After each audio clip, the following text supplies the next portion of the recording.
नेमी सारण में 88,000 ऋषि बैठे हुए हैं। तो श्री सूत जी महाराज शौनकादिक ऋषियों को कथा श्रवणपान करा रहे हैं। शौनकादिक ऋषियों ने प्रश्न किया है, गुरुदेव आप हमें पांडवों के बारे में समझाइए, जरा पांडवों के बारे में बताइए कि किस प्रकार से महाराज परीक्षित का जन्म हुआ। और जैसे ये कहा है तो समझा करके कहा ठीक है।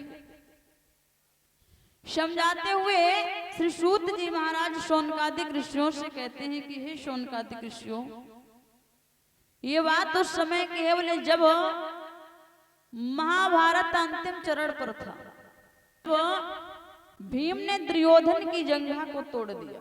जब भीम ने दुर्योधन की जंघा को तोड़ दिया है, आज जब दुर्योधन अचेत अवस्था में पड़ा है, तो जब दुर्योधन अचेत अवस्था में पड़ा है, दुर्योधन ने देखा कि हमारे सभी भाई मारे जा चुके हैं, अब क्या करें। तो दुर्योधन एक बात कहता है कि कोई ऐसा वीर, कोई ऐसा योद्धा नजर नहीं आ रहा है जो जाए और जा करके हमारे दुश्मन भीम का शीश काट करके ला करके मुझे दे दे।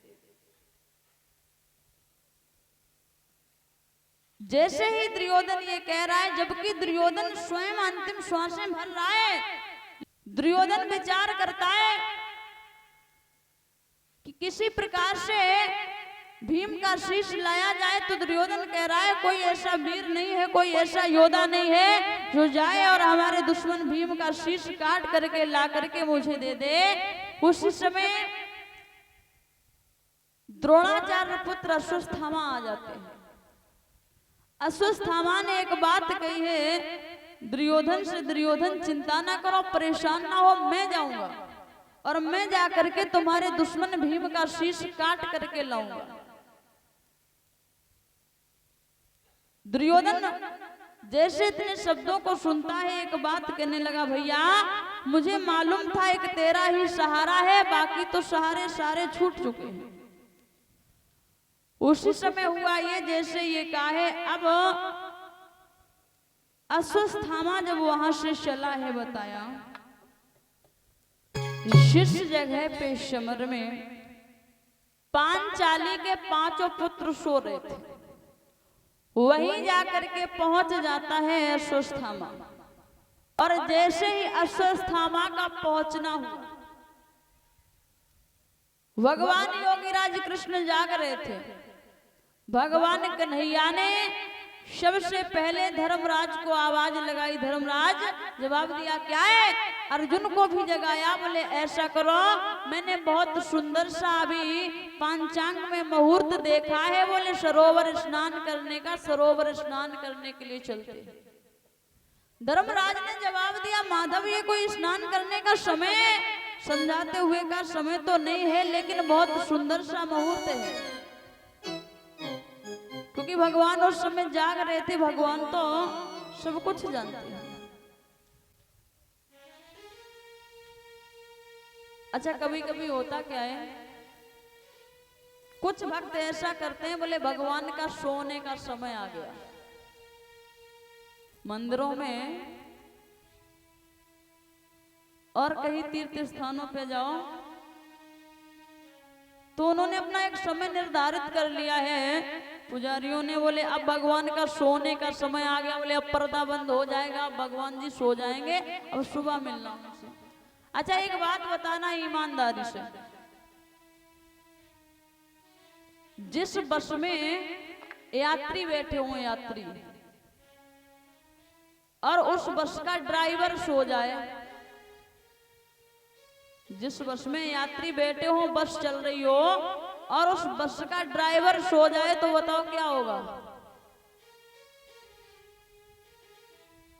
कहीं खाई में चली जाएगी या हाईवे से नीचे चली जाएगी, ऐसा ही तो होगा। तो ये संसार जो है ना, संसार एक बस है और हम सब यात्री हैं, और भगवान उस बस को चलाने वाला ड्राइवर है। अब बताओ ड्राइवर को ही सुला दोगे, जिस दिन वो सो गया उस दिन हम आपको सोते समय नहीं लगेगा। लगेगा टाइम? नहीं लगेगा।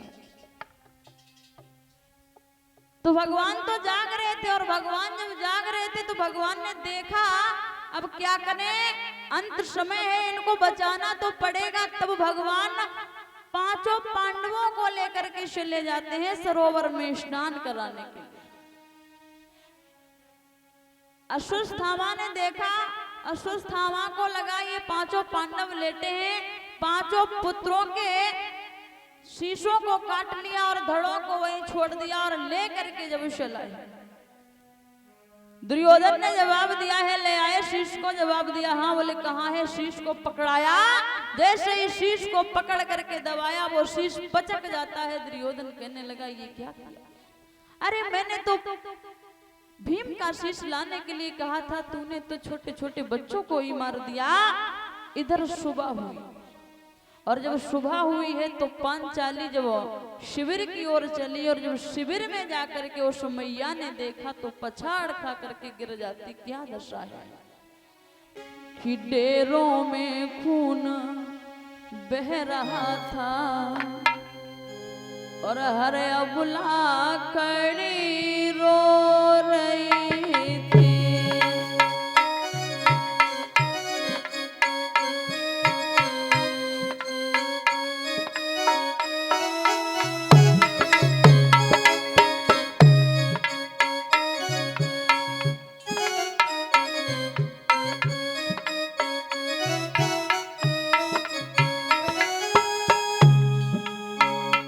में जैसे ही देखा है माने, चारों तरफ खून ही खून नजर आ रहा है। पछाड़ खा करके गिर जाती, रोने लगी, हे विधाता ये क्या हुआ?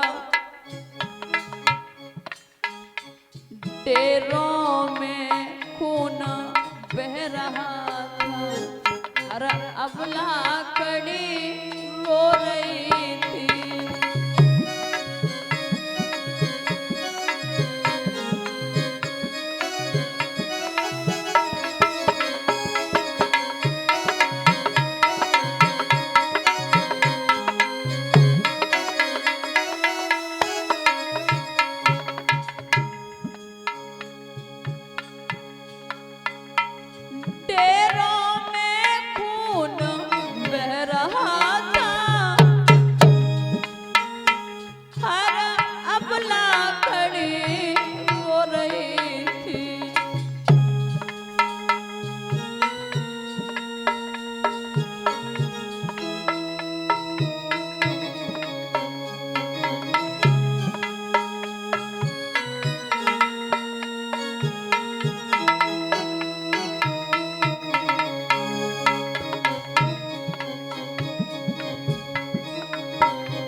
द्रौपदी बाल बिखराए हुए, द्रौपदी बाल बिखराए हुए, लालों पे पड़ी रो रही थी।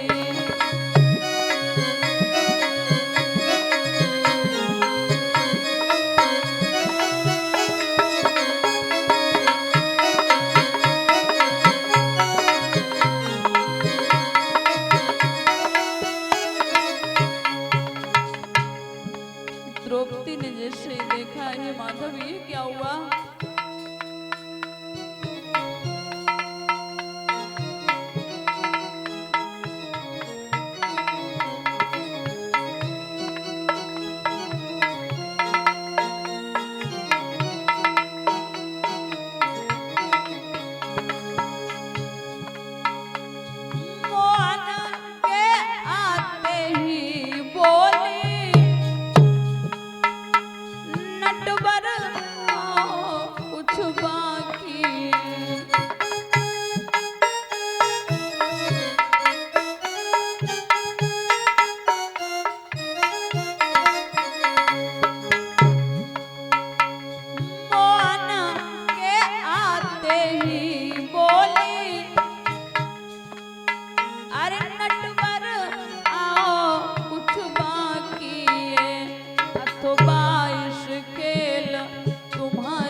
अरे अथवा इस खेल तुम्हारा